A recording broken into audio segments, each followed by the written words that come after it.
Assalamualaikum warahmatullahi wabarakatuh. Salam Smart Indonesia Sehat. Oke, rekan Smart dimanapun berada, kami ucapkan selamat siang. Seperti biasa, setiap hari Jumat kita bertemu dalam agenda live Facebook Purnama Live. Kali ini kita akan membahas mengenai topik yang sedang hangat diperbincangkan ya, terlebih di dunia peternakan. Ini sedang sangat banyak sekali diperbincangkan mengenai penyakit pada hewan ternak, yaitu PMK atau penyakit mulut dan kuku. Biasanya ini ditemui pada hewan ternak seperti sapi, kemudian kerbau, kambing, kemudian domba gitu ya, dan lain sebagainya. Oke, kita akan membahas sebetulnya apa sih PMK atau penyakit mulut dan kuku ini. Jadi sebetulnya ini itu bukan penyakit yang baru, rekan Smart sekalian. Jadi ini pernah ditemui dulu tahun 1887. Ini pernah banyak terjadi penyakit ini di Indonesia. Saat itu ditemukan di Malang, Jawa Timur. Setelah beberapa tahun akhirnya mereda. Dan kemudian tahun 1983 itu ditemukan kembali, bahkan cukup banyak saat itu ditemukan, 1983 sampai 1985. Lalu di tahun 1986 Indonesia berhasil menyetop penularan penyakit tersebut dan diakui oleh WHO bahkan dunia bahwa di Indonesia sudah tidak ada penyakit tersebut. Nah, lalu apa sebetulnya yang menginfeksi hewan-hewan ternak tersebut sehingga terinfeksi sehingga menyebabkan penyakit PMK tersebut? Jadi ada salah satu virus, namanya itu virus Picornaviridae, itu dari genus Aptovirus, yang memang spesifik menyerang daerah mulut dan juga kaki, tepatnya kakinya di area kuku pada hewan ternak, baik itu sapi, kemudian kambing, domba, kuda, kemudian kerbau, unta, bahkan rusa juga dan lain sebagainya. Masa inkubasi virus tersebut sekitar 2-14 hari. Jadi cukup cepat ya. Dan kabar buruknya bahwa virus ini sangat mudah menular antar hewan ternak ya tentunya. Jadi bisa melalui dua cara penularannya tersebut, baik itu secara langsung mungkin dari droplet, kemudian dari luluran air liurnya ya, air liur si hewan ternaknya tersebut, kemudian dari cairan di hidung hewan ternak tersebut sampai serpihan-serpihan kulit dari hewan ternak tersebut. Kemudian secara tidak langsung juga baik itu melalui benda-benda, jadi si virusnya menempel di benda yang akhirnya nanti terbawa kemudian menular atau menginfeksi hewan ternak yang lain, juga bisa melalui angin. Di beberapa kondisi bahkan bisa ratusan kilometer terbawa angin dan terpapar ke hewan ternak yang lain di daerah lainnya. Oke, saya sapa dulu rekan Smart yang sudah bergabung.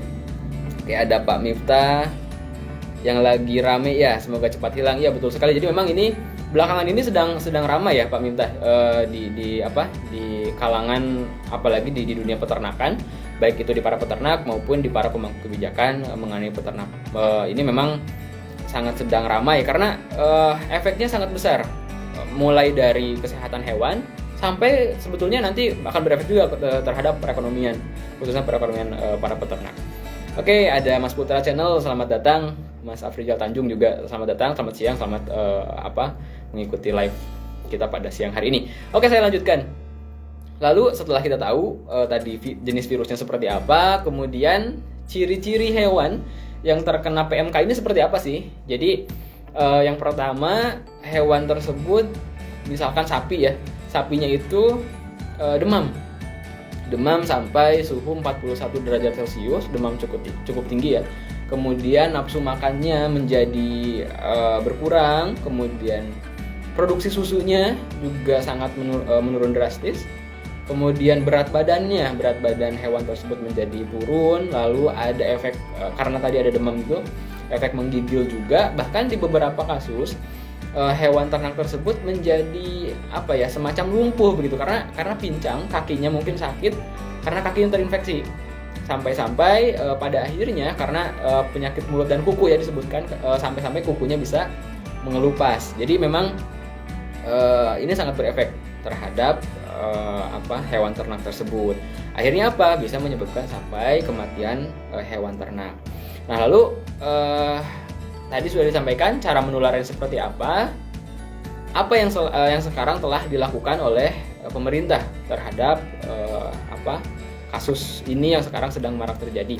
Jadi di tanggal 10 Mei kemarin, Menteri Pertanian waktu itu Pak Menteri sudah datang langsung ke Gresik karena tanggal 28 April oleh Provinsi Jawa Timur, tepatnya oleh Dinas Peternakan Provinsi Jawa Timur, dilaporkan bahwa ada 402 hewan di Kabupaten Gresik yang terpapar oleh virus PMK ini.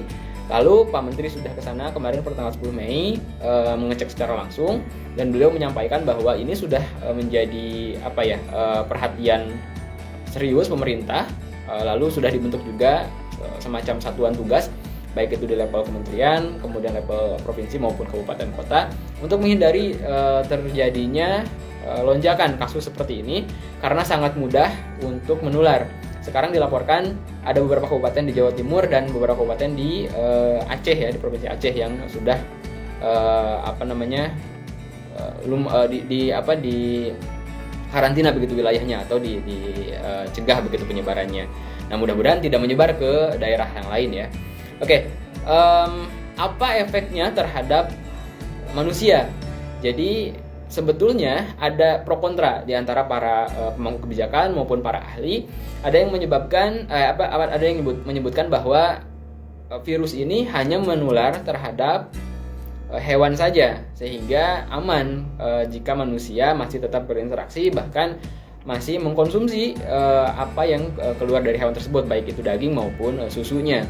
Namun di sisi lain ada juga para ahli yang menyebutkan bahwa tidak selayaknya manusia mengkonsumsi produk-produk hasil peternakan hewan yang terinfeksi virus PMK ini, karena dikhawatirkan virusnya masih ada di dalam hewan tersebut, nanti bisa menyebabkan hal yang tidak baik untuk kesehatan manusia.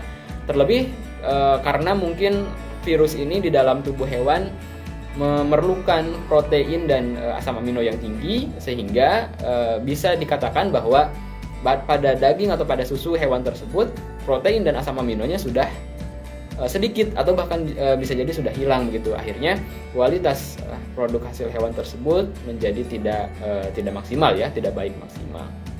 Jadi memang dari pro kontra tersebut ya, kita mungkin sebagai konsumen yang cerdas tentunya sudah selayaknya memperhatikan mana daging ataupun mungkin susu atau produk hewan lain yang layak kita konsumsi. Terlebih mungkin sebentar lagi kita masuk ke untuk yang muslim, kita ada event besar Idul Adha.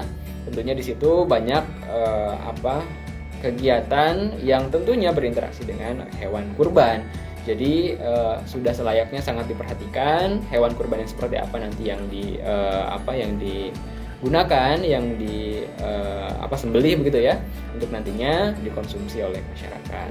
Jadi mungkin terakhir dari saya, kita sama-sama berdoa agar PMK ini, penyakit mulut dan kuku pada hewan ternak, segera usai ya di Indonesia, tidak menyebar ke daerah-daerah lain yang tadi disebutkan. Kita support juga pemerintah agar segera bisa menangani hal ini, dan tentunya kita sebagai konsumen yang cerdas harus sangat bijak dalam mengkonsumsi produk-produk hasil hewan tersebut. Dan juga kami ucapkan semangat begitu untuk para peternak yang tentunya saat ini sedang berjuang dalam proses penanggulangan penyakit menular pada hewan ini. Oke, Itu mungkin yang bisa kita share pada siang hari ini. Terima kasih banyak kepada yang sudah bergabung, Pak Habib Hamid sudah bergabung, Ibu Levita, Pak Yusuf sudah bergabung juga. Terima kasih atas segala perhatiannya. Bagi rekan Smart yang membutuhkan informasi lebih banyak khususnya terkait food safety, keamanan pangan, hasil hewan, hasil tumbuhan, juga keamanan air dan lingkungan, bisa langsung kontak para konsultan di Purnama Lab. Sekian dari kami. Wassalamualaikum warahmatullahi wabarakatuh. Salam Smart Indonesia Sehat.